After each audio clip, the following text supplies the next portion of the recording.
Welcome to the Fearless Floyd Show. We'll begin in 2 minutes.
Hello, everyone, and welcome to the Fearless Floyd Show. It's me, your host, Fearless Floyd, and I am back again, humbly and honorably, with Noel Benoist. And we're going to talk about his first and only, and which continued to be a lifetime joint investigation with Ted Gunderson. So basically, once they decided to leave the NSA and FBI, they continued their investigation and sharing materials, eventually publishing the book, The 200-Year Plan. And in the meantime, Ted did just many speaking engagements, books, videos, interviews, etc. Ted's the more well-known of the co-authors, Noel Benoist and Ted Gunderson. And the reason is, Noel's a ghost. He's a man in black. That's why you can't really find anything on him online for a reason. I know, because we discussed that. But so if you're unfamiliar with who I'm talking about, Noel Benoist and Ted Gunderson, they are actually the co-authors of the original book, The 200-Year Plan.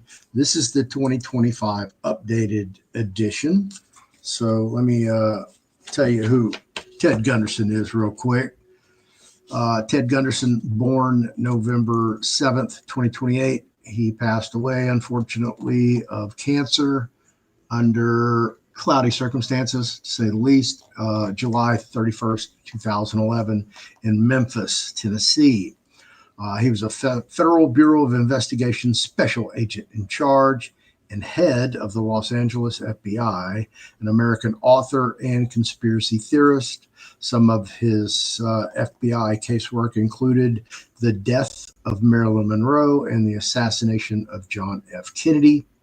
He was the author of the best-selling book, How to Locate Anyone Anywhere Without Leaving Home. In later life, he researched a number of topics, notably including satanic ritual abuse. Ted was born in Colorado Springs, Colorado. He graduated from the University of Nebraska at Lincoln in 1950, and in December 51, Ted joined the FBI under J. Edgar Hoover. He served in Mobile, Alabama, Knoxville, Tennessee, New York City, New York, and Albuquerque, New Mexico. He held posts as an assistant special agent in charge in New Haven, Connecticut, and Philadelphia, Pennsylvania. In 1973, he became head of the Memphis FBI office, and in 1975, he became head of the Dallas FBI office. In 1977, Gunderson was appointed head of the Los Angeles FBI. In 1979, he was one of a handful interviewed for the job of FBI director, which ultimately went to William H. Webster during the Carter administration. Ted died under a cloud of conspiracy, and that Ted was the target of a cancer, assassination, and expired thereof on July 31st, 2011. So obviously the end of the investigation, July 11th, or July 2011. And then we have the co-author and my esteemed guest, almost a co-host now, as we go through authoring his book, The Pedagogy of Noel. So if you're not familiar with what we're doing here with the shows that we do produce, each show is just a small sliver of a chapter, half a chapter, or even a full chapter of the life of Noel Benoist. And that's what pedagogy stands for, is the life of. So that's what we're doing. We're compiling these, transcribing, and turning them into a book.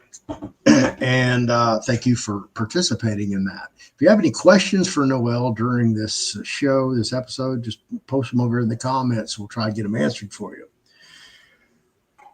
Just coincidentally, I'm sure David or Nino Rodriguez had his guest scheduled way ahead of this, but they happen to have these two sons of what was his name again?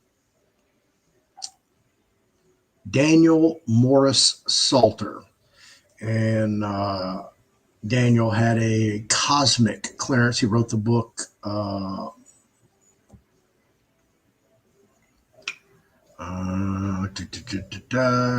where's it at?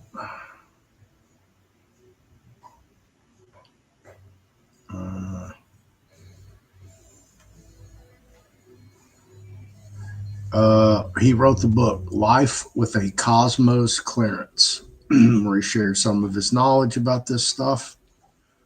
And I thought that was real cool that it, coincided with me going live with Noel. And I'm like looking over here, sending Noel stuff, looking at it. And we were trying to figure out if they knew each other. And, well, I'll let Noel tell you that story. So I found it quite interesting that they're over here talking about this. And we're over here. We have a real man in black still alive, that part of the program. So thank you for being here, spending your time with me. I really do appreciate each and every one of you, as I said. So coming up, not this Saturday, but the weekend after this Saturday on the 9th, Noel will be in Plano, Texas for a live speaking engagement, meet and greet, book signing. If he's going to wear a black suit, I have no idea. But he'll be there. I'll be on the following day, Sunday on the 10th. And there's a big joint one. So you can look at it. If you need more information, want to look at this some more, it's all on my website, ferrisfloodshow.com. Obviously, we'll have a ton of these books there for y'all to purchase, get autographed, whatever you want. Of course, I'll be there with Ann LaFleur's On Trust and Specialty Trust books. But I'll be talking about something completely different aside from trusts. But if you do catch me and you do ask me a question live, about trusts, I'm going to answer it. So that's where we're at with that. So let's jump over here and get the story from Noel about his first, I'm sure that when they started this, it was going to be, just put their stuff together and, probably find an end result. But this ended up being, as we see today in 2025, the same stuff that's just going on and on and on. Some of it's being called a hoax. There's some people, questionable people, that could potentially be pardoned. And, this has raised some question marks in the queue. Oh, did y'all catch that ironic pun? All in one big ball. And with that stupidity, let's bring somebody with a little bit more intelligence to the show. How you doing, Noel?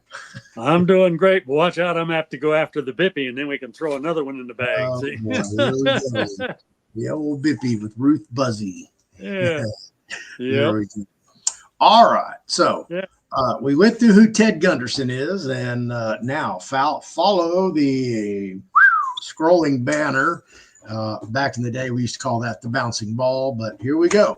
Noel Benoist, or Benoit, Army brat, choir boy, Cub Scout, Boy Scout, U.S. Army Major, retired, NSA agent, man in black, and whistleblower, as well as the co-author of the 200-year plan with the late Ted Gunderson, FBI special agent in charge, whistleblower and author.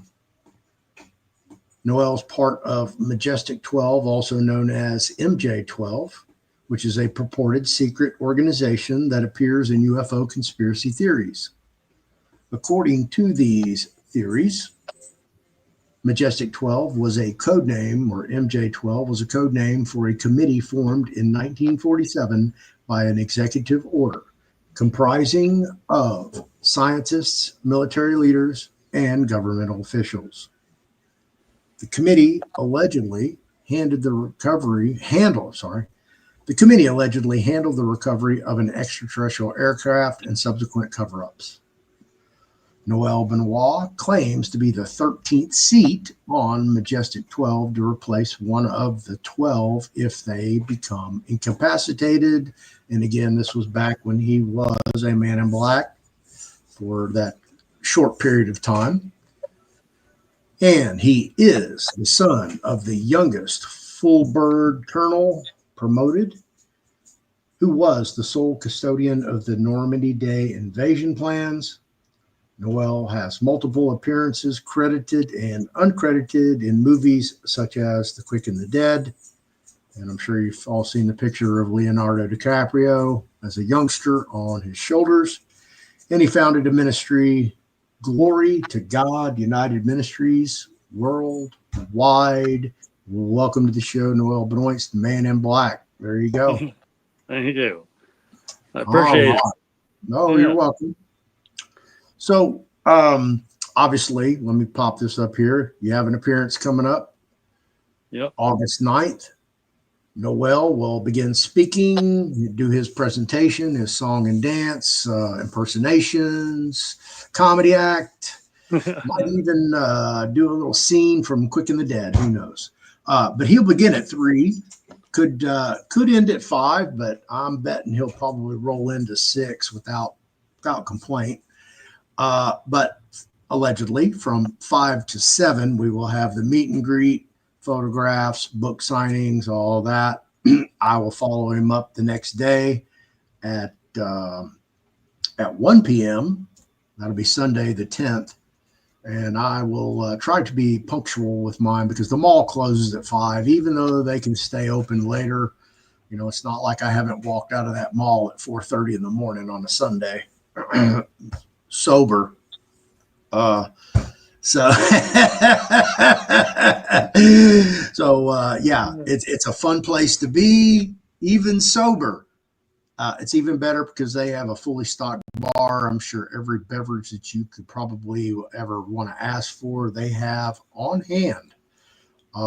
Very great place, Sky Pony Gallery, Plano, Texas. If you don't make the event and you live up in that area, get a chance to go by there anyway. Meet Kiki and Doug. Great people, fantastic gallery, some superlative artists and crafts and jewelry and everything else under the sun.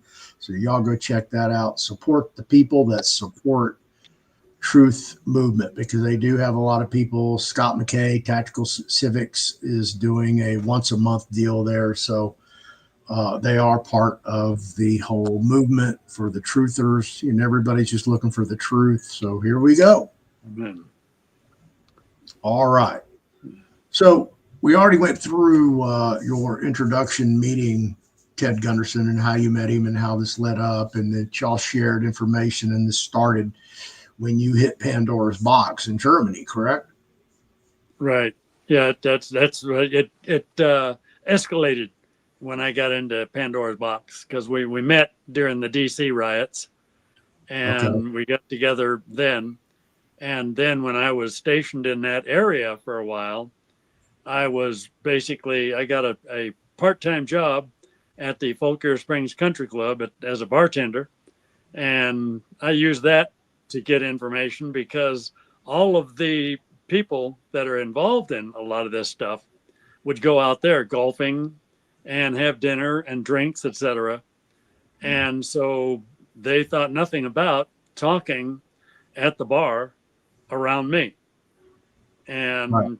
this is when you're a bartender at the country club in this little hoity-toity part of Virginia where gazillionaires lived, right?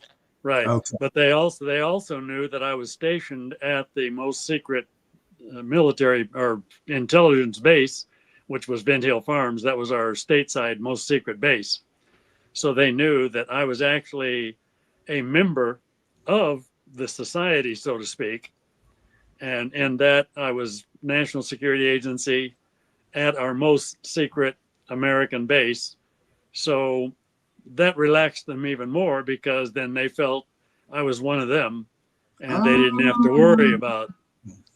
to worry about talking so much. So that helped. And that's one of the reasons I actually targeted getting a job bartending there, because I knew they all went there. And if they all knew that I was at Vint Hill Farms and that I was basically one of the more trusted people there, etc., then I felt that I could get some loose lips and find out more. And I just kept telling them I love the history of everything. So they would tell me some of their old stories, which also led to me learning more about the Kennedy assassination and everything. Nothing worse than a lonely man with a bunch of sorrow to share, right? Yeah, and enough booze. Yep, enough booze, and it just comes pouring out. Right. Yeah. So it pours out of the man like it pours out of the bottle. All right. So that was 68, correct? Yeah. When you first hit Pandora's box, you started. Right. So how long in days, months, weeks, years did you have access to Pandora's box? Well, actually, I gained access. It didn't take me too long, because I could go through stuff fairly rapid. And I had access to Pandora's box about probably, I'd say anywhere from 15 to 18 months.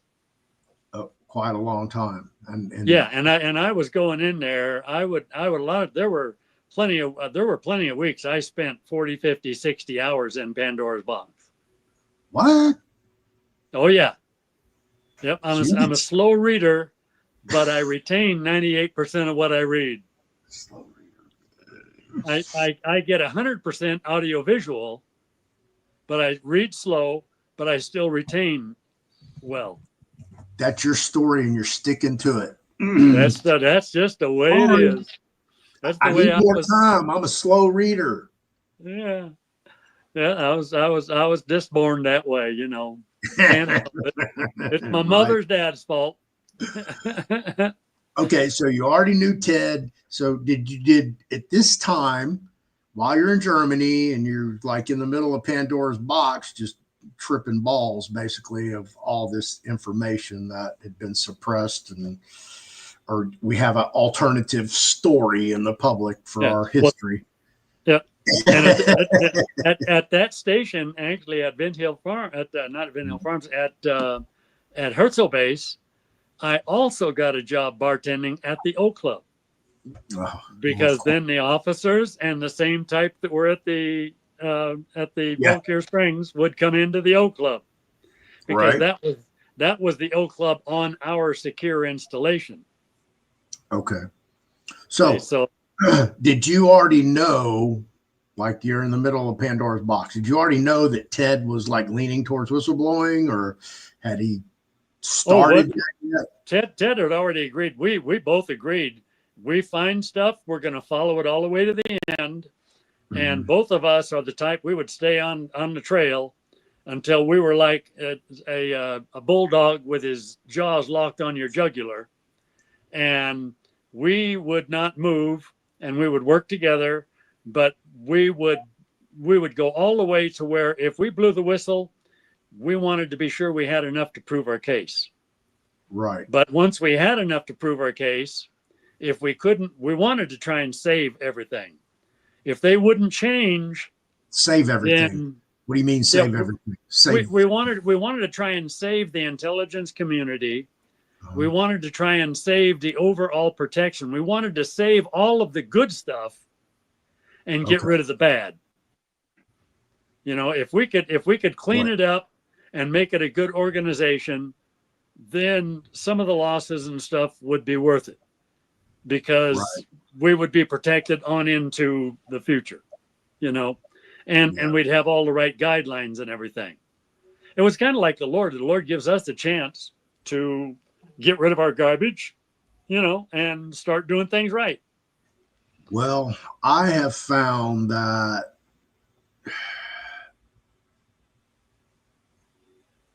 people who attain the top positions, let's just say on a city level, mayor, state level, governor, on federal level, president or senator, you know, a rep's pretty much that's like your entry level job.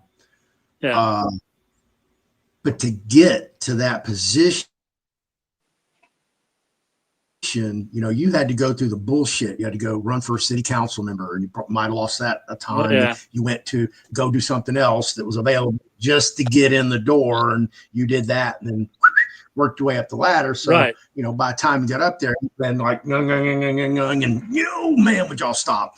That kind of thing. And Yeah. by the time you get there, you're so compromised, you know, and you got all these entities that got you to this lofted position Yeah. that Yeah. that Well, it's crushing.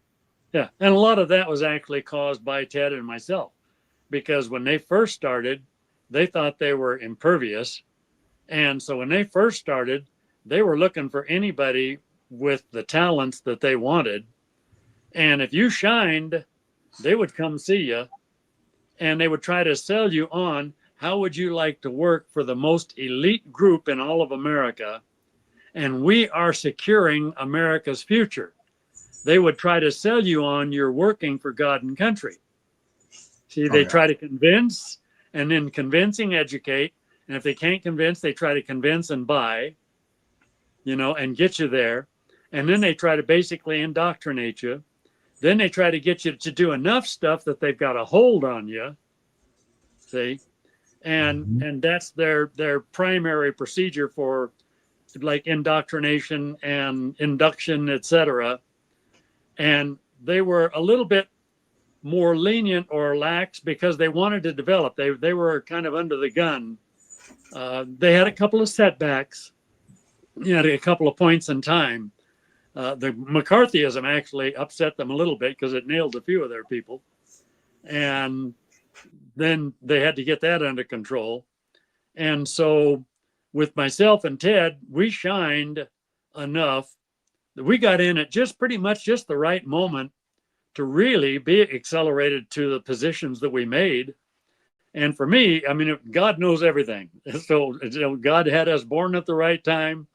And I look at it, and there's so much that could go wrong that to me, it's divine guidance all the way through. Because it's too perfect, timing and everything. And then people's attitudes when Ted and I were in. And matter of fact, when you mentioned Salter there, at first I didn't recognize the name. And then you mentioned Command Sergeant Major Salter from the Air Force and Men in Black. And then immediately that recollection came to mind. And I saw him in Colorado at one point in time. And we did some stuff up there. I was up there basically investigating some things. And we have nukes and munitions at various different places. And then we have our space stuff at various different places. So I was involved from time to time there. So 67, 68, I know I saw him in Colorado. I was there on something and we got together. And then I saw him once in DC. He visited DC for something and we got together. And he was a really likable, nice guy. And I think he had some pretty good ethics. He didn't like doing a lot of the stuff that they would order him to do or be silent on stuff, you know. And that's probably one of the reasons, like before he went, he did his book or whatever to let some stuff go.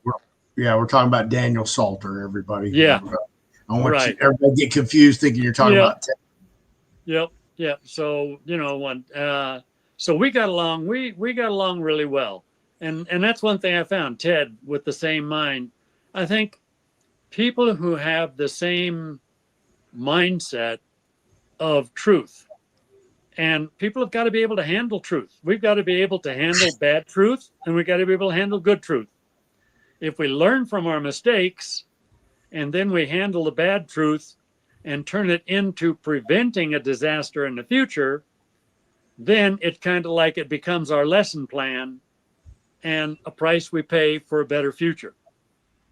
But if we don't learn from the truth, and if we hide the truth and ignore the truth or try to bury the truth, it's going to bite us in the butt sooner or later. Right. You know, it's like an infection that's ignored, and pretty soon your leg's being amputated, and now you got gangrene and you're dying.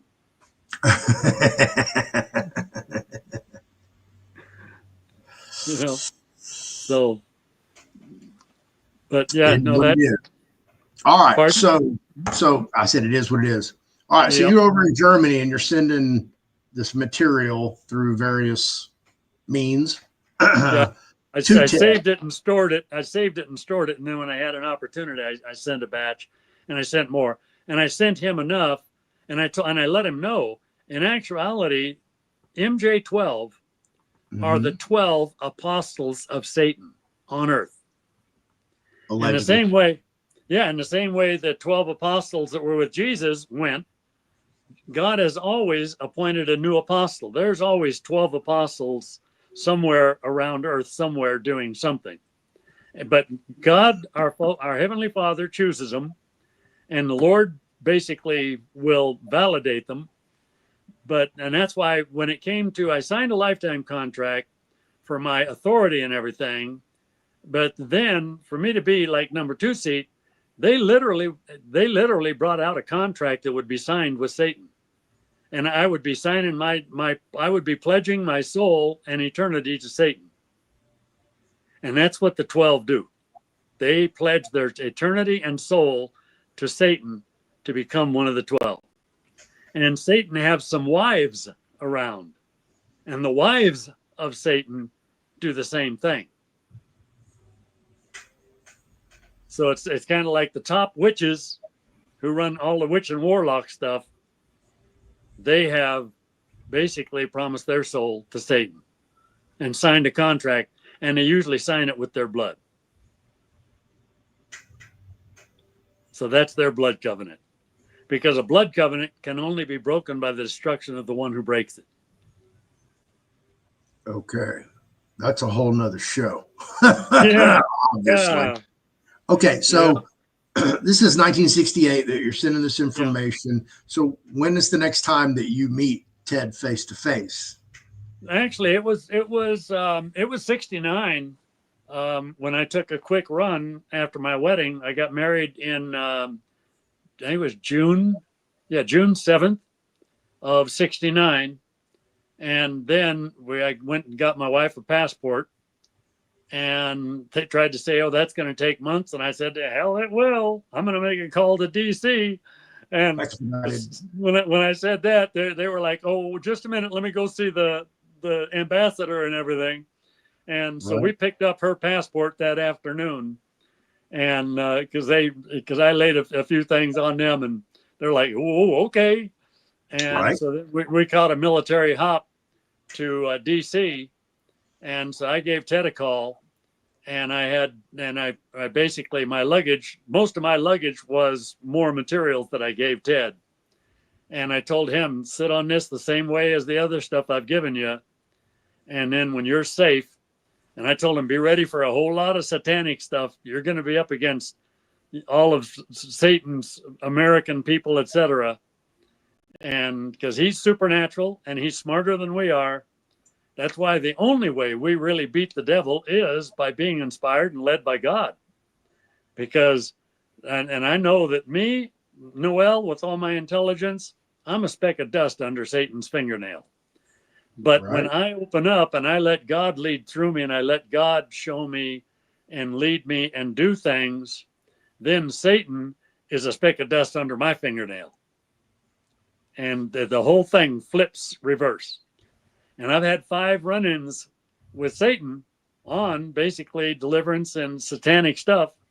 And one of them, when we had the deliverance and everything, and I finally sent him back to hell, I put him in a little prison for a while. And I put the Holy Spirit jammer up. And preachers were saying, I don't know what's going on, but it's like hell's in confusion. And when I sent him back, I told him, I said, you're going to lose one of your generals. And I had my people mark the time. When when I said now, you're going back to the pits of hell. And I told another guy, you'll mark the time. He said, okay. So he marked the time. And the next day, the papers read, Ayatollah Khomeini died that exact second. Wow. That's crazy. To the second of the Ayatollah Khomeini's death. Wow. So, and with me, that I've had too much real stuff. I had a girl that came to our revival one time, and they pronounced her baby dead. She heard about me having the services and everything, and she said, I will come back. They said, we've got to take that baby out of you. She said, I'll come back. She said, I just want one chance to go see this guy in prayer. He's had all kinds of fantastic stuff happen. She came in, and I prayed for the baby, and the baby leaped in her womb. And then she started to go, and I said, wait a minute. I said, you're living with the man who is the father of the child, but you're not married. I said, marriage is not like something that you're condemned if you don't or whatever. I said, marriage is a chance for God to bless and guard the union. And I said, you need to bless and guard the union because the enemy would love to make you suffer by killing this child again. And I said, you and your boyfriend need to get married. I said, come here. We'll have a marriage, which is a blessing, and bless the two of you and unite you spiritually and in every way we can. And I said, you will have a 9-pound baby boy. She went back to the hospital. She said, don't operate, do anything until you check my child. They checked the child. The heart was beating again, and the child was moving. The child was born, a 9-pound baby boy. Wow. And Miracle I had baby. nothing from the hospital or nothing when I told her that. So then she and her boyfriend decided, oh, we don't need to go get married and get a blessing. So they decided they were going to live together. And after they made that decision, 24 hours later, the baby died of crib death.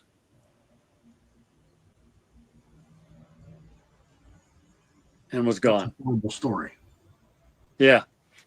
Okay, And, so and you know, how does that tie into your investigation with Ted, or does well, it? basically everything, all my breaks were God opening doors, God led, God kept me protected. Yeah.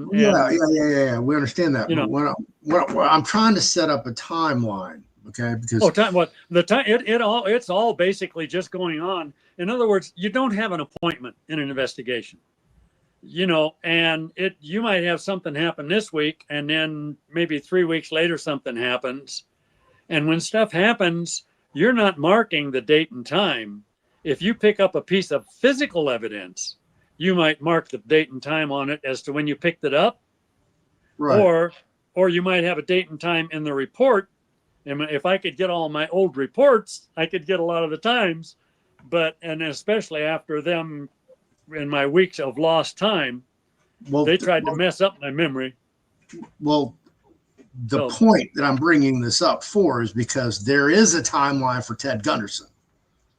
Okay, yeah, well, he see, has a documented timeline. right, So, he was doing regular investigations, filing regular reports, and he had access to his reports. My stuff was so much higher that I no longer have access to my reports.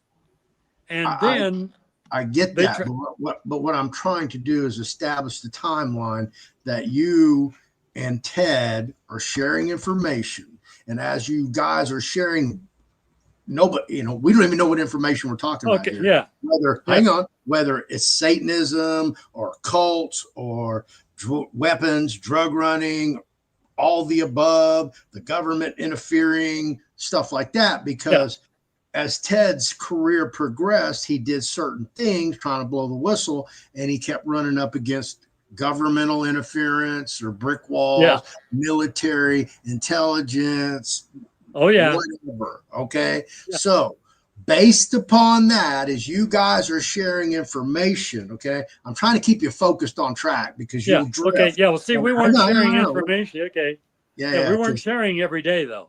I See, get that. yeah. Yeah, you're So not like on the yeah, phone going, "Hey, what do you got?" Well, somebody's supposed to call no, in we 5 couldn't do minutes. anything on the Call me back phone. in 10. Yeah, I know No, y'all aren't doing that. we couldn't do anything on the phone because Yeah, we knew that deep state would get every conversation on the phone. right. And Yeah, this is beginning in 68 that went until 2011. So we're talking yeah. almost a 50-year event. Oh yeah. Well, see, when in other words, Ted and I got together in like the DC riots and that, and Right. In then 68. we got together when I came back on my honeymoon. Uh-huh. And then we got together when I came back to the States for a short get together. But those were basically short get togethers. I would give him boxes of evidence, and then I would give him a synopsis of what's in there, like addresses for some of the Satan worship deals, and evidence of some of the satanic stuff going off, satanic connections. Um, there would be, I'd let him know that there's evidence in there of MK Ultra and stuff like that, mind control. There's evidence in there that they gave basically 24 American families LSD, and that those families were not volunteers. So But I would give you him sent all this. this, I don't, but you sent all of that at one time in 68, or is this Yeah, no, over a I would period of see. years? That's why I told you I had to keep the evidence at my room in Germany. Right. I stored evidence for a year. I stored evidence for 2 years.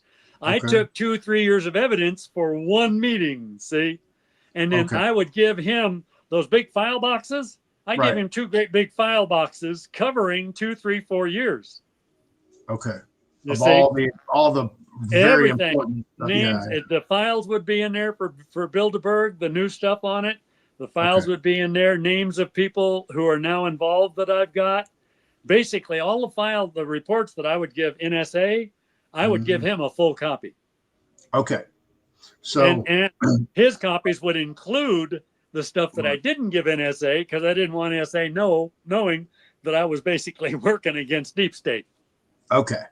All right. Yeah. Bear with me here because we're Yeah. already in the show 40 minutes. Okay. Yep. And I want to try to keep this quick.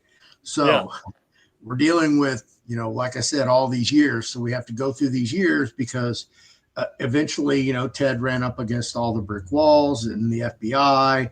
Eventually and I left. was too. And all of that was like a cycle going on.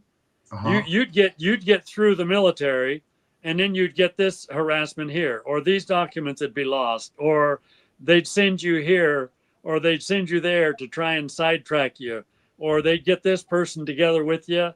So they've got this like a chipmunk wheel, and they try to get you on that chipmunk wheel, so you're just going boogity boogity, going nowhere. See, and God would provide ways for me to get off the chipmunk wheel, get some more, climb back on the chipmunk wheel, so to speak, and they wouldn't even know that I'd gotten off.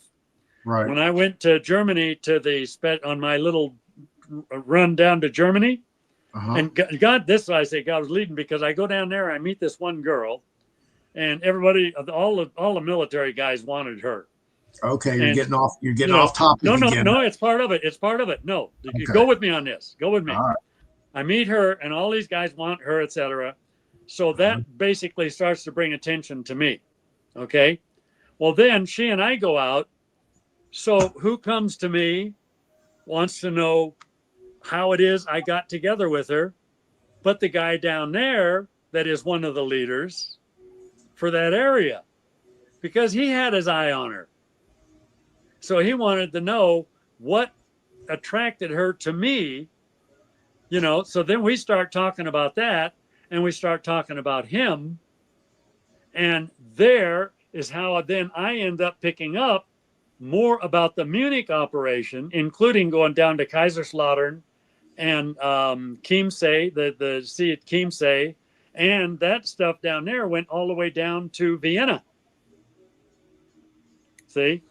Okay. So I learned more information about some of that routes, and I picked up information there that they were actually connected to the drugs that were coming across the sea in Czechoslovakia, coming into Germany, because the group that was in Munich was also basically working together with Vienna and they were working together with Luxembourg.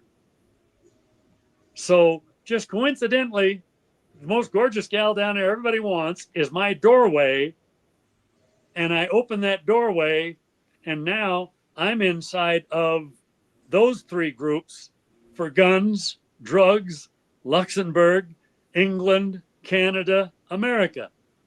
See, I would get stuff like that where I would get, maybe another investigator might spend 10 years trying to get something, and I'd get it like in 1 week or 2 weeks, you know, because it was just, the doors are like boom, boom, boom, you know? Okay.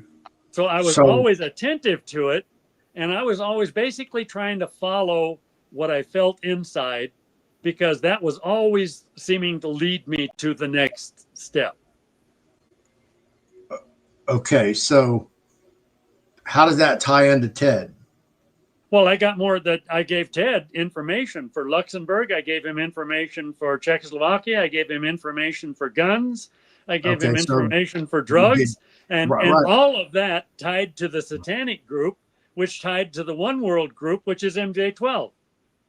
Well, yeah, it all ties in together. Yeah.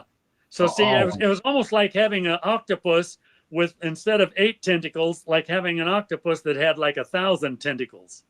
Right. And you start at the tip of the tentacle and you follow that into the eyeball and the brain. Okay. My point. Okay. Yeah. Yeah. Hang on. We're at 45 minutes. Okay. Okay. My point is, we're still stuck in 1968. This was all happening pretty much in 68. By 1969, I was done. This was 60. I get that. But your relationship continued. You still accumulated intelligence and stuff. But see, we were more or less, we weren't communicating every day when I was in Germany. We couldn't. I understand that. And you probably didn't even do it when you got out in 69. Y'all No, still did yeah, the same thing when you yeah. accumulated I didn't want it. intelligence. I You didn't. sent it Yeah, to I Ted. didn't want them getting any kind of familiarity. Ted and I are working together or anything. See, Right. so Ted did his undercover. He took everything I gave him, did his undercover, and I knew he would, and I knew everything he would find. And that's why I Okay. told him, I said, you'll find it all. And then I did mine. And I said, and then I told him, I said, we'll be apart, but God will provide, and then we'll come together again. And I know that our notes are going to be like a perfect match. Okay. So And when did you come together again? that was After that that. was in that was in 2000 and late 2009. So you didn't see Ted personally face to face from 68 to No 2010? way. No way. I would be leading the death right to his door. If I sought him in between, and they would immediately know we knew each other in 67. And believe me, they got geniuses that put stuff together. Yeah, I knew if I went to his doorstep before, God provided. That's why I told him, you're going to do this big span, but God will provide. We'll get together again later after you're retired, you're bona fide and everything. I told him, I said, we're not going to get together till after you're retired and you're validated, because they're going to be going after me. And every single person that I got together with who might help in the meantime, I got together with attorneys who wanted to help. All of a sudden, the next day, it was like they were scared to death of me. In the meantime, you talking about between 68 and Between 68 and 2009. okay. Yeah. And that's why then we put our joint report out like late, well, it was like early 2010 or mid 2010, something like that, going into 2011. And that's why Okay. they called him in and then killed him in 2011, because Allegedly. he, oh, yeah, I know they did. You Yeah. might be allegedly for others, but for me, I know they did. And there are plenty of people that talked to him, and he said they're trying to kill me, get me out of here. And I was mad at every one of them. I told him, you should have come and told me, because he'd still be alive. I would have gone down and got him, and hell itself would not have stopped me from bringing him out of there to safety. Right. And Yeah. and we actually have in the book, we've got the sound laser that they use to lower your immune system. See, so treatments he got in the hospital, they weren't treatments curing cancer. They were sound lasers lowering his resistance to cancer. Okay. Be careful. Remember, be careful when you start talking about that issue. Yeah, well, but that's basically murder I'm talking about there. I'm not talking about healing or anything. I'm talking about what they did for, and everybody Yeah. knows they've got all these different treatments. Okay. So So over the years, obviously you were the unknown known in Ted Gunderson's life. world, yeah, Yeah. yep. So how much of Ted's public investigations were the source of your material that you provided to Ted? My material was the source of everything. That led him into everything. I gave him enough materials and enough connections and everything else. As he investigated, he could not help but get more, because they were all tied together like tentacles. And Okay. and so I knew as he started down that path, he would find all these different paths the same way I did, because they were all communicating together, a lot. So he couldn't help but associate with one for a while and not find one or two or three more, or do something and not have one or two or three or four come after him. Right. Okay. So that makes Yeah, because sense. So basically, once, because Ted left the FBI in 76, right? Right after yep. he got passed over for the directorship and And lost it he to. actually didn't get passed over. He didn't want it. Oh, yeah. Well, it's still a cesspool. So, Yep. no Yep. love lost there, I'm sure. Yeah. Yeah. Yeah. He didn't want it, especially because he knew everything that I told him. And he said he's staying on investigations and he doesn't want anything else.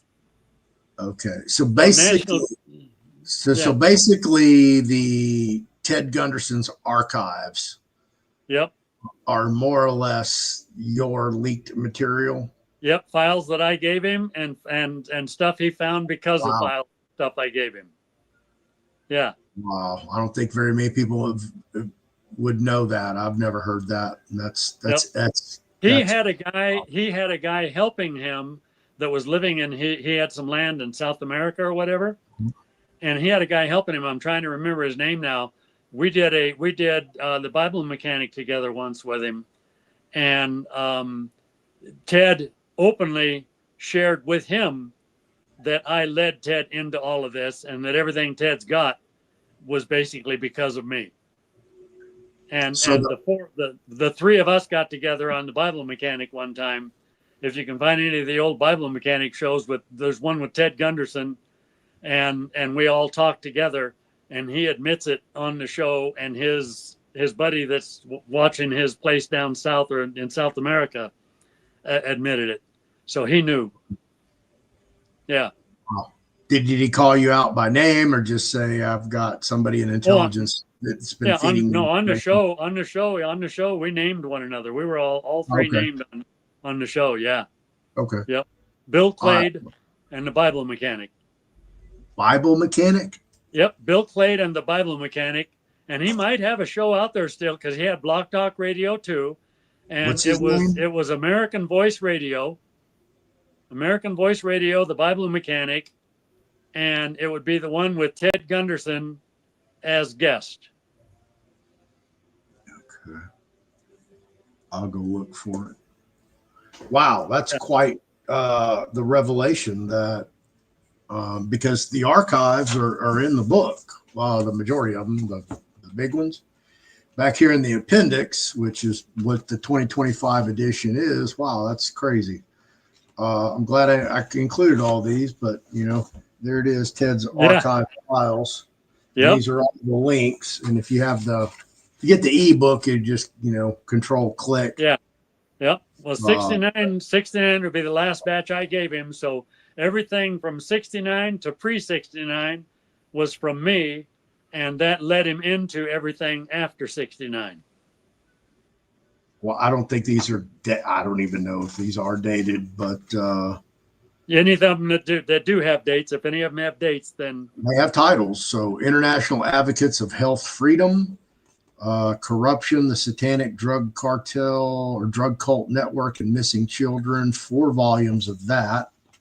Those would be stuff I gave him. The Documentation of New World Order, drug smuggling, I gave him stuff on that. Army and CIA involvement in the USA.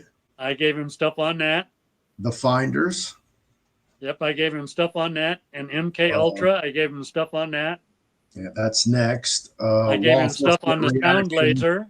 Yeah, the sound laser, I gave him stuff on that. Mm-hmm. Well, hang on, let me go through these. Yeah. The Gunderson Report, Law Enforcement Reaction to Satanic Cult Problem. The next one was MK Ultra, CIA Mind Control Research and Documentation. Yep. Project MK Ultra, the CIA's program of research into behavioral modification, joint hearing in Congress.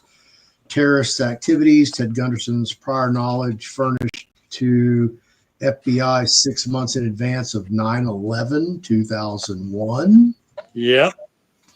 I put him on the terrorist groups and the fact that they were being trained by MJ-12. Testimony of Noreen Ghosh and Bonacci versus King. The McDonald investigation, which I'm sure you're very familiar with. The Egyptian Masonic Satanic Connection Table of Contents. Gunderson Report bombing of the Muro Federal Building in Oklahoma City. Illuminati of the New World Order. The McMartin Scientific Report. Gunderson Report, U.S. government experiments on citizens' mind control aspects of CIA and cult activity. Bloody Wednesday, summary of Oklahoma City bombing. That was by Ted and Michael Blair. Called off the trail. Gunderson Report, Russell Nelson. Will he be killed in Oregon, or will we be able to document corruption at the highest levels of government? Hoppy Heidelberg interview, murder in the first degree, an interim report on the death of Ron Brown. You remember that, right? Mm-hmm. Mike Riconoscito's letter to the feds. Helena Stokely's confession to Officer Beasley on McDonald murders. Gene and Nancy Tatum's Classified Information Procedures Act briefing. Metamorphosis of Michael Levine. Mystery of the carefully crafted hoax by the Nebraska Leadership Council, forward by Ted Gunderson. Nexus Magazine, the Pegasus File. Familiar with that? Yep. Pegasus File, yeah. Okay. Pentagon's POW papers, the DG Chip Tatum Chronicles, U.S. Customs Service report on the investigation of the finders, and that's it. So that's quite a bit. Yeah, yeah. And the But archive. I knew Ted was good. I knew he was a straight shooter, and I knew if I gave him enough, all that stuff, that he would basically, he was like me. He'll follow it to the end. He wants to know every detail. So the establishment of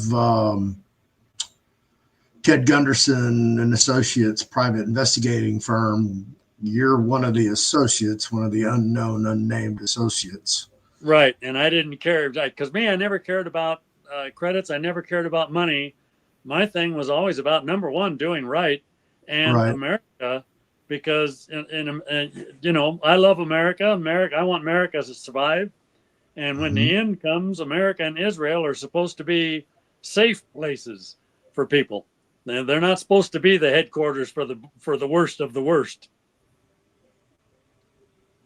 Yeah. Even though the enemy would like to make it that way. Yeah, exactly. Yeah. Wow. That's breathtaking. Yeah. Yeah, had no idea that that was how so the last time you saw him, where did you see him? What did y'all talk about? Did y'all In Washington, D.C. Matter of fact, this picture would be from about the last time I saw him, right here. Which and one? I still had my Man in Black. This is when I took my honeymoon, and then I just went to the D.C. group, and Okay. they had a black limo for me. Okay, that's the black LTD. And I took a late honeymoon, or this was actually my second late honeymoon. I took the first one and dropped off a box, and on this one here, then I dropped off some more. This was kind of like, this was more or less my return to the U.S., and this was more of a real honeymoon than the first one was. And so and I think that was right. I think that was right at 70. Might have been 70, 71, some 72, something like that. Okay. Yeah. That did you see him in his black suit, Man in Black outfit, uniform? Yep. and yeah, black LTD to boot. Yeah. I chose a link in here for the pedagogy. Give you a step up. Yep. And did we ever do anything as far as putting some of the stuff out, like the majestic on like this stuff in there? Did we ever? No, you're too close to the camera for one on that. There you go. No, none of that is in the book, but that can be in your next book. Yeah. Yep. Yeah. See, so I've got that stuff, and the reason I've got it is because I was who I was. Right. And just for listeners and everything else, so that they know. I don't know if we showed my deal or what on the my DOD ID. Yeah, that's in the book. Indefinite. Indefinite, no expiration. That means all the way to the grave. Yeah. Hey, here's a photograph of Daniel Salter, Master Sergeant. And cool. I don't know what year this is. I don't know if it's like his entry level. Oh, he's young. Oh, wow. He's way younger there. That's got to be pretty close to. Yeah, he was way that. Yeah, that goes way back. He was way younger there. Yeah. Yes, probably 50s. Yeah, probably, or even before. Yeah. Yeah, he got a little wave in his hair. So probably 50, 55-ish, I would say, mid 50s. Think so. Could be. That'd be my Yep. guess. Yeah, it might be because he was getting older. He was getting toward retirement. I think in 68, 69, 70. 68 he left. So, that'd be 13 years. So, yeah. Yeah, and when he retired, I think he had 25 or 30 years in when he retired. 20. So he got in 20. 48. Okay, yeah. So if he went in at 48, then he was born about 1930. Probably. I don't have a Yeah. birth date for him. I can't find any of that Yeah, information. normally 17, 18 is pretty much when they go in. They don't want 16, 15, even though a few have made it because they looked older. So Right. they like taking them, and they'll take a few 17s, primarily 18, 19, 20. They Oh, like that yeah. group. Back then, yeah. Even in the 70s, up late 70s. Buddy of mine, he was 16 went into the Marines. He lied. Yeah, Back then, that's it. they didn't If care. They were like, they'd let a few lie if they look good enough and they look strong enough and they lied, they'd ignore it. Yeah, eager enough. Yeah. Oh, yeah. yeah, yep. Yeah. Throw me in the slaughter. Yeah, but that was my buddy who literally every night. I mean, I don't care what night it was. There were no school nights. Most people's like, when the street lights came in, you had to go home because it was a school night. yeah. I had school mornings. That's all I had. Didn't matter what time I went to bed. I had to get up and go to school in the morning. So if I got home at 5:30 in the morning, it was a school morning. Yep. Straight to school.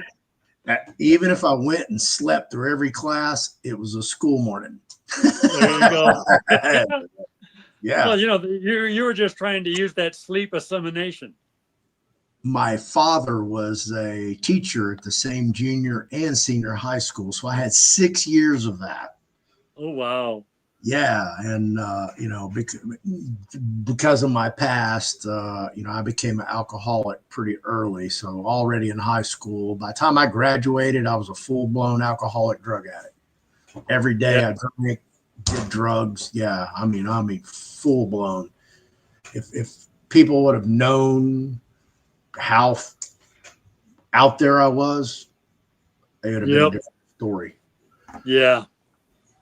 I was freebasing cocaine in high school, and this is Wow. back when nobody freebasing. Only reason it became popular as a name, a term, is because Richard Pryor caught himself on fire freebasing cocaine.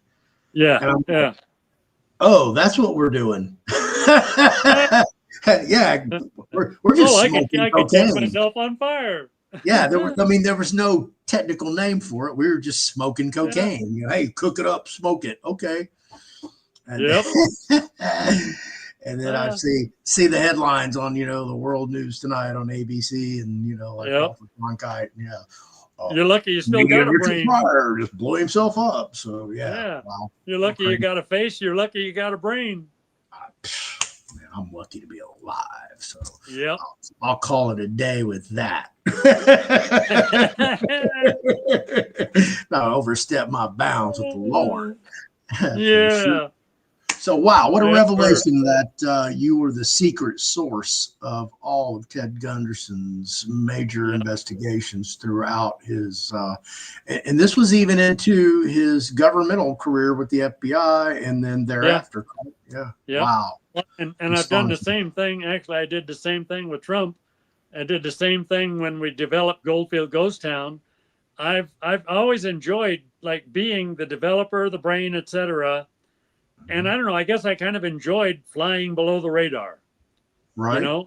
And that's why now I've been put out there way above the radar with like mega living legend and stuff like that. I don't think I'd be alive if I was flying above the radar before. So and I really don't care too much for all of the targets on my back. For me, I'll go back below the radar just fine. Right? Yeah. Yeah, no joke. Yeah, I know that feeling. yeah. I I'm tell you not what. exactly one who loves the limelight. Well, so it depends on what kind of category you discuss for Yeah, social media. yep, I can tell you this, man.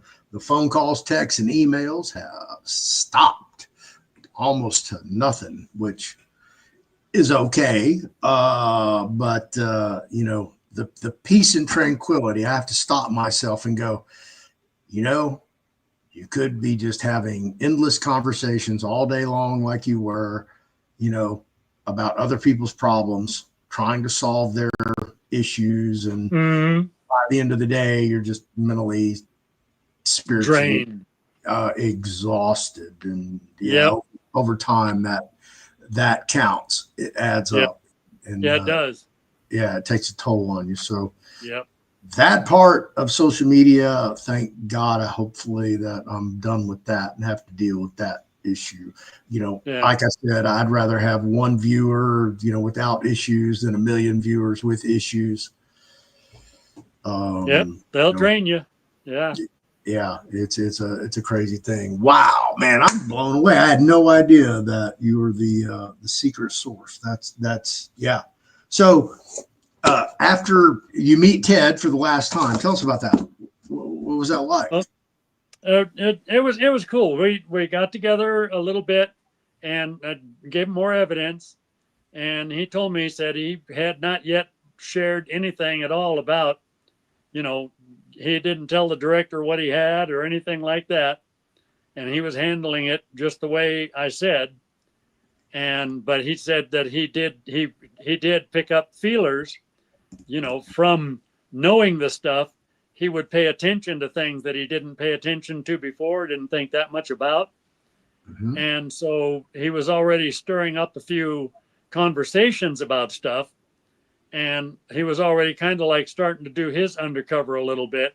Like somebody would mention something and he'd laugh about it like it was a joke, or and talk more about it, but do it kind of lighthearted, or so that nobody would think that he was actually trying to gather more information. Okay. And he said he was getting ready to retire. And because I think that yeah, I think that car, the black, they gave me the black LTD and that. I think that was 70, 71, or 72, somewhere in that range. And so he was considering retiring, and he had mentioned that they considered him for the director, but he didn't want to be director. He wanted to stay investigations, especially with what we were doing. And he figured, if as director, well, he knew that directors, you didn't get director unless you made a deal with MJ12. That's the way it was, and Right. there was no way he was going to make a deal with MJ12. So he told him he wanted to stay on investigations, and he would be glad to be the national chief special investigator, but he didn't want director. So they chose the other guy for director, and I think that's when they gave him the title of the national chief special investigator. Okay. Yeah. William Webster during Carter administration. Yeah. Yep. So and so I told him, I said, well, I said, keep going, and I said, I'll be around. I said, when the time comes, God will get us together. We'll compare notes. And I said, I know with what I gave you, our notes are going to be like twins. Wow. Yep. Because I knew about all of the smuggling of children, all the stuff they were doing there on, harvesting body parts from innocent people and selling them on the black market there. And And this is uh, what year? yeah, What year? yeah, What year was oh, that? yeah, all the way from 66 to 70. What? 80 what? 90 what? 20 what? Yeah, This is how long this stuff's been going on, folks. I mean, yeah. decades, if not centuries. And I'm sure it It has. it Yep, they started going big. They started going when Kennedy was president, and he got wind of it, and so that's when they were using Maryland. People didn't know it, but Marilyn Monroe and Elvis Presley were both deputized as federal marshals, and they were helping Bobby and John and Robert with all of their stuff, looking into mob connections and looking into MJ12. And at that point in time, the mob was a member of MJ12, and they were like the 12th member hit team. So if you got referred to member number 12, you were bye bye.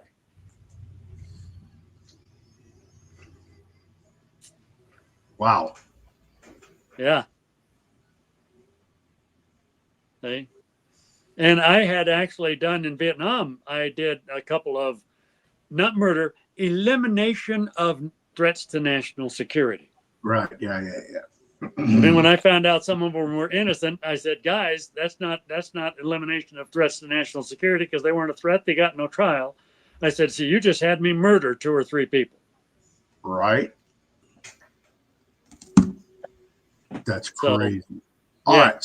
So you and Ted meet up for this last time. Yep. In he got Memphis? to see my.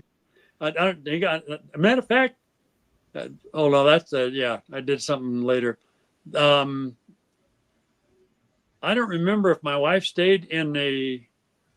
Oh no, that's right. She wasn't in the picture, huh? The baby and me. Yeah, my wife's not in there.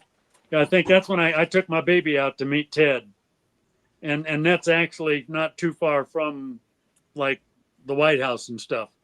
That park area there, near the George Washington Monument and all that.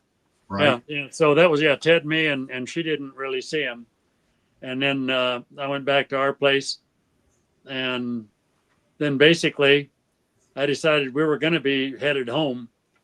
And so I started wrapping things up in Germany with the country club and all that. Did a little bit more stuff with Royal Eagle Whiskey. And this was kind of like, it was connected to, I think that might have been connected to Royal Eagle Whiskey Plus. So there's a lot of times I combine 2 or 3 or 4 things together. Okay. So I was a multitasker. Right. So that was the last time you saw Ted? Until we got together in 2009. Yep, because he called within 5 minutes of me leaving the message. He called. He said, Noel? I said, yeah. He said, where are you? I said, I'm in Apache Junction. Where are you? He said, I'm in LA. He says, we need to get together and do a joint intel report. I said, I kind of figured it was that time. And I said, I said, I heard about you doing speaking engagements. He said, well, I thought you would if I did them. And I said, I picked up a home, and I said, I've got a bedroom. It's a planned community, and so people can't drive by real fast. They can't be loud. And I said, I said, I've got a bedroom for you. It's your bedroom. It's right up there by the road, and that's your bedroom anytime you're in town. And you've got a walk-in closet, and you've got your own little master bathroom. And I said, that's your whole world. And so and I says, when can you be here? He said, how about tomorrow morning? I said, you want coffee? He said, I'll be there for coffee. Right. And he was, boom. Yep. He came that quick. Yeah, he dropped everything and came that quick. He told him. And at that point in time, 2009, toward late 2000, I think it was pretty much close to summer or whatever. If he had any engagements that he like canceled or whatever, it was because he came to my place. And then we went through a bunch of stuff. And then he'd go on an engagement and come back to my place. We'd go through some more. And then he'd go on engagement, come back to my place, and we'd go through some more. And the one picture I've got in that brown book is him and me. And we're standing in front of this. Let's see if you see that kitchen cabinet right there? Yeah, hang on. I have a picture of it in here somewhere. Yeah. We're this right here, that right there is in that picture in the book.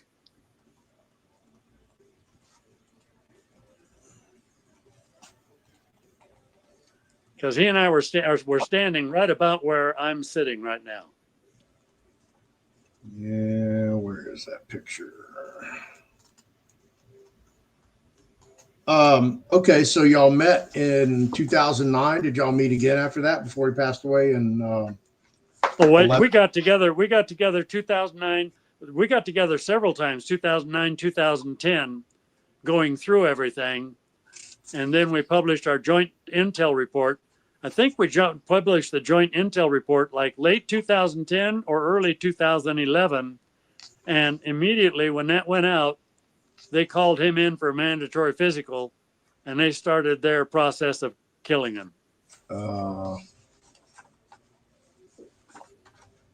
He was probably on governmental insurance, huh?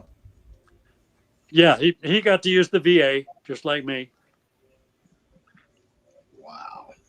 And they used it to take him out. That's crazy. Oops, there it is. Yeah, there's the picture. See? And look at those cabinets. See that same exact cabinet. Uh-huh. Yeah. So there we go.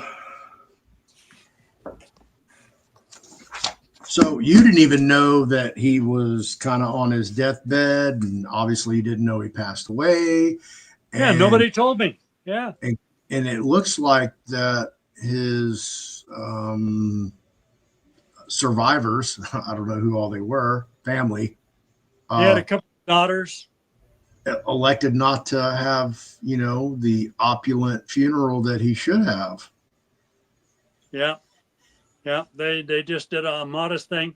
And I think part of it was, number one, they're hurt and they had hurt and anger toward the nation, and they felt bad about, I think at first when he told them they're trying to kill me, get me out of here, they thought he was delusional.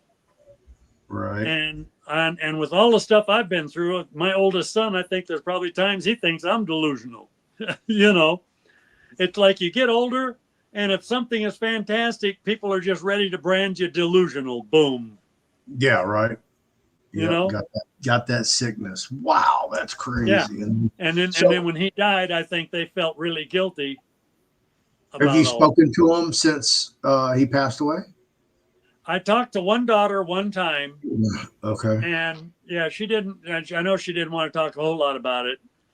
And she was sorry, and she said, I think with her it was kind of like, he told us to get him out of there, that they were trying to kill him. And she said, we didn't know if it was true, and we were afraid to, because they said if it wasn't true, they'd get all kinds of trouble for taking him out of the hospital, and especially if he died manslaughter against your own father. And if it was true, the powers and the people sounded so powerful that they figured they'd be signing their death warrant. Okay. And I told them, I said, you guys, and they probably, I couldn't help myself. I didn't want to condemn them, but I just couldn't help it. I said, why in the hell didn't you guys call me?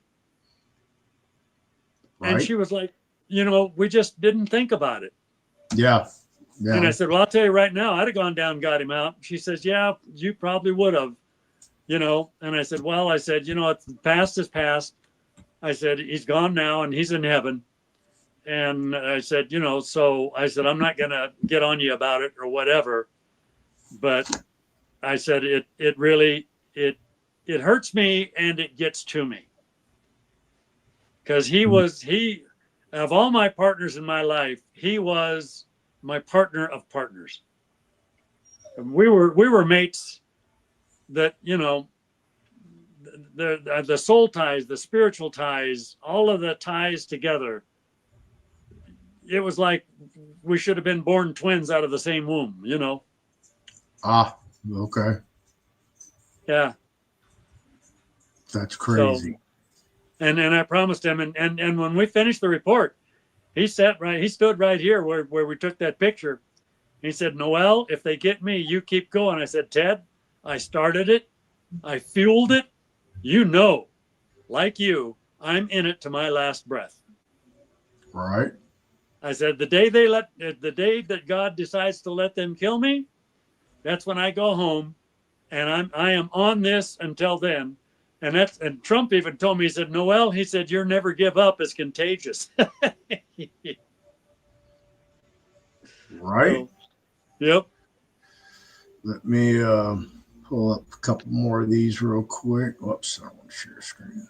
Did I send you a copy of that Mega Living Legend certificate he gave me? Yeah, I don't have it handy Yeah. right now. Here's Yep. the original 200-year plan cover. Now, when did y'all publish this book? The original 200-year plan cover isn't showing on my end. Oh, should be. Well, what I did is then I took our joint intel report and I turned it into a book. I turned it into the black book first. Okay. There was the black one they sabotaged. I mean, they put a million misspelled words in that black book, you know, and everything. They got to the printer or whatever. I don't know if they got to the printer's computer or what, but I mean that was an abortion. But despite that fact, 2 days after that was published is when they ran me off the road with an 18-wheel truck, hoping for an unexplained highway fatality. All right. And then the pictures of me in the hospital are in that brown book. So I corrected all the stuff, and then I put pictures of me in the brown book, and then I went to Reno to a gal there, and she wanted to do a book and that. She's got the program stuff and everything, and I got together with Book Baby, and I said, I'll just do it as an ebook.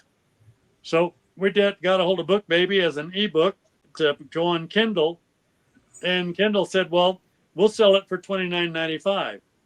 And I said, no, you won't. And I said, I won't give it to you. They said, well, how much do you want? Don't price it too high because it'll be hard to sell. I said, no.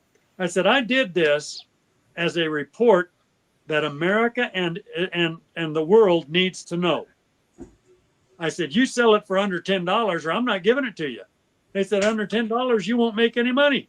I said, I don't care. I said, I'm not doing it to make money. I said, I'm doing this to warn the world and America. This is an alarm going out, you know? And they said, okay. And I in my fight and everything, I've got probably $350,000 to $400,000 plus years of my life invested into that first book, the brown book. Okay. Well, it's all in here and it's newly updated, and yeah, some of the terminology has been updated to 2025, like the scrambler to now encryption device, that type of lingo. So, all right. Well, wow, what a freaking story, man. Thank you very much for that one. I can't wait to dive into the next one. So we get that part of my memory alive again, and then yeah. See how this we just got to get in here and go, wake up, wake up. Right. Yeah, you got to keep you focused and on track. So, all right. Well, there you have it. Anything else you want to close with on? No, it's Ted Gunderson's your first and only last assignment. Just that I know that Ted and I both dedicated to basically preserving America, warning America, and trying to get all Americans to realize how evil and deceitful that MJ-12 are. I mean, you know, Satan is a genius, and Satan knows a person's weakness. And MJ-12 they are the best at hitting a person's weakness, appealing to the weakness, hitting them where they're weak, etc. You know, and that's why they play both ends against the middle. They'll take a truth, color it just a little bit, put it together with another truth, and those two truths together give them grounds to basically sell people on a lie. And if people aren't counting those fingers, wait a minute, that's two hands. That's not one hand. Oh, I'm sorry. Here's the one hand. You know, close examination, close scrutiny in everything. And, and that's why I got the point. I told Trump and Elon Musk and all of them, everybody in DC, I said, when we're face to face, you can tell me whatever, and I know it's you. I said, anything questionable, I'm not going there. Right. There you have it. All right. Well, thank you, Noel. We'll see you in the next one. No telling what we're going to talk about, whether it's going to be spy tech and gadgets, or 200-year plan, or I don't know. We'll talk about something. So we probably do the spy tech and gadgets before I forget about them. I was thinking about those today. Okay. Well, there you go. All right. Thank you, Noel. We'll see you when we see you. Amen. All right. There you have it. Man, wow. What a show. What a revelation. Had no idea that the source of the material for Ted Gunderson's lifetime governmental and non-governmental investigations was Noel. Wow. That's crazy. So, Man in Black, NSA Whistleblower. That's how it rolls. So thank you, everybody, for hanging out and watching the show. If you want to catch Noel live, you want to take a picture with him, you want to hear his presentation, I have no idea what he's going to talk about. He will be at the Sky Pony Gallery at the mall at Willow Bend in Plano, Texas, Saturday, August 9th, 2025. He will begin speaking at 3 p.m., possibly-ish, in between 5 and 6 probably. And then allegedly from 5 to 7, we're going to have a book signing, meet greet, photographs, open bar. Well, it's not open bar, but there is a fully stocked bar there. And it is a great time. Great hosts with Kiki and Doug Winters. Look forward to seeing them again. Again, I will speak the next day, Sunday, August 10th, from 1 to 3, and then 3 to 5 we'll do book signing and meet greeting. Noel will be at, I believe, at both days. So look forward to that. Here is a full-blown picture of it. So not this weekend, but next. That's where we'll be. And thank you, everybody, for watching. I hope you really, you learned something, got educated. You all know what to do. Have a good night. Be careful. Probably see you tomorrow. Thank you for hanging around after the show. I want to present to you Tailor Made Trust, featuring Ann LaFleur's Trust Series, available at tailormadetrust.com, as well as thefearlessfloydshow.com store. Here are a handful of the available trusts that can be built, custom tailored to your needs and desires. 25 different trusts, plus the DNA Trust Addendum.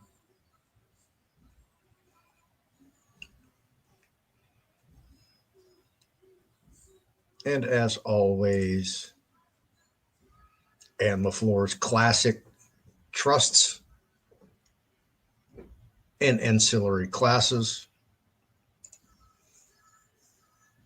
and also Ann's books on trust and specialty trust, which I also co-authored. If you'd like to get a class, a book, or have a trust custom built for you, always available at thefearlessfloydshow.com store.